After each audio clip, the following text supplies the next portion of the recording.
முதல்ல நாம அங்க வாழுகிற இடம் நமக்கு சொந்தமாகணும், விவசாயம் செய்யற இடம் நமக்கு சொந்தமாகணும், ஃபாரஸ்ட் டிபார்ட்மெண்ட்டுடைய தொந்தரவுல இருந்து நம்ம பாதுகாக்கப்படணும்.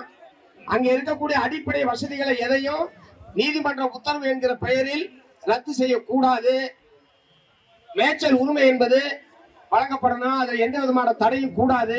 முதல் விஷயம், உச்ச நீதிமன்ற தீர்ப்புக்கு எதிராக தமிழ்நாடு அரசாங்கம் சீராய்வு மனு தாக்கல் செய்ய வேண்டும் என்பது நம்முடைய பிரதானமான கோரிக்கை. உச்ச நீதிமன்ற தீர்ப்பு அனைவரையும் கட்டுப்படுத்தும், தமிழ்நாடு அரசாங்கத்தையும் கட்டுப்படுத்தும், டெல்லி போலீஸையும் கட்டுப்படுத்தும், உங்களையும் கட்டுப்படுத்தும், என்னையும் கட்டுப்படுத்தும்.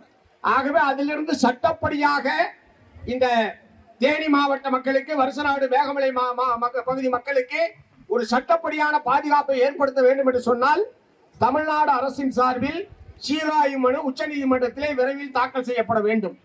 நேற்றைய தினம் சட்ட அமைச்சர் அவர்களும் விரைவில் தாக்கல் செய்யப்படுவதற்கான நடவடிக்கை எடுத்திருப்பதாக நேற்று அவர் வெளிப்படையாக பத்திரிகையாளர்களிடத்தில் தெரிவித்திருக்கிறார். இன்றைக்கு மாவட்ட ஆட்சித்தலைவர் அவர்களிடத்திலும் இந்த கோரிக்கையை நாங்கள் வற்புறுத்தணும்.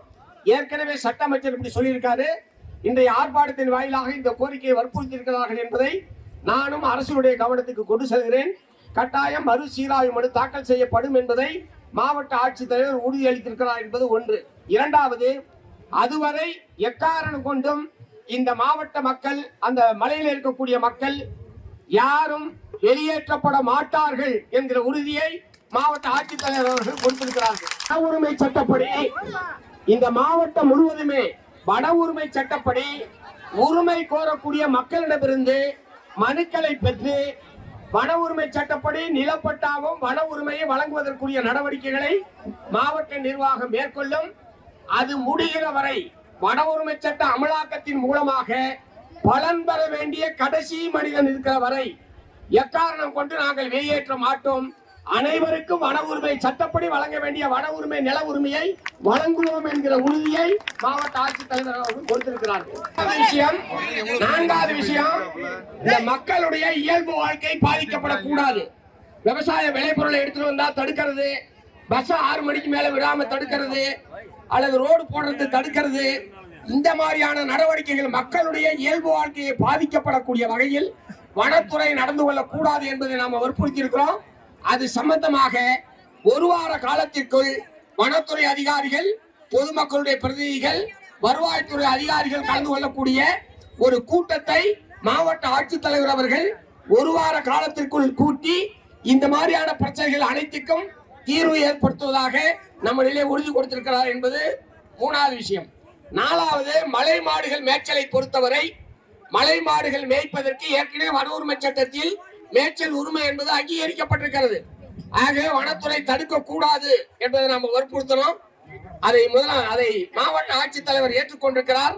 அதற்கும் மேலாக இந்த மாவட்டத்தில் மேய்ச்சல் நிலம் என்று எங்கெங்கே இருக்கிறதோ அந்த இடங்களை கண்டறிந்து மேய்ச்சல் தரையை மேம்படுத்துவதற்கான நடவடிக்கைகளையும் நாங்கள் எடுக்கிறோம். ஒன்று, மலைகளில் மாடு மேய்ப்பதற்கு தடை இல்லை. இரண்டாவது, மேற்கொண்டு மேய்ச்சல் பரப்பளவை அதிகப்படுத்துவதற்குரிய நடவடிக்கை எடுக்கிறோம் என்கிற உறுதிமொழியையும் மாவட்ட ஆட்சித்தலைவர் அவர்கள் கொடுத்திருக்கிறார்கள். இந்த மாவட்ட மக்களுடைய மிக முக்கியமான அனைத்து பிரச்சனைகளும் மிக விரிவாக நம்முடைய நாடாளுமன்ற உறுப்பினர், நம்முடைய சட்டமன்ற உறுப்பினர், அனைத்து கட்சி 4 பேர்லாம் பேசல. அந்த மாதிரி சொன்ன மாதிரி கிட்டத்தட்ட 50 பேருக்கு மேல் எல்லா கிராமத்திலிருந்து வந்திருந்தவர், வன உரிமை குழுவினுடைய உறுப்பினர்கள், சட்டமன்ற நாடாளுமன்ற உறுப்பினர்கள், இவ்வளவு பேர் இருந்துதான் பேசியிருக்கோம். உங்கள் சார்பாகத்தான் மாவட்ட ஆட்சித்தலைவரிடத்தில் இவ்வளவு தலைவர்களும் போய் பேசி அவர் அரசின் சார்பில் உறுதிமொழி கொடுத்திருக்கிறார். அந்த உறுதிமொழி அனைத்து நிறைவேற்றப்பட வேண்டும், நிறைவேற்றப்படும் என்று நாங்கள் நம்புகிறோம். இல்லை என்றாலும் போராட்டம் என்கிற ஆயுதம் நம்ம கையிலே தான் இருக்கிறது. என்றைக்கு வேண்டுமானாலும் போராடுவதை யாராலும் தடுக்க முடியாது. ஆகவே மாவட்ட ஆட்சித்தலைவர் அவர்கள் இன்னைக்கு சொன்ன அடிப்படையில் நடவடிக்கைகள் எடுக்க வேண்டும்.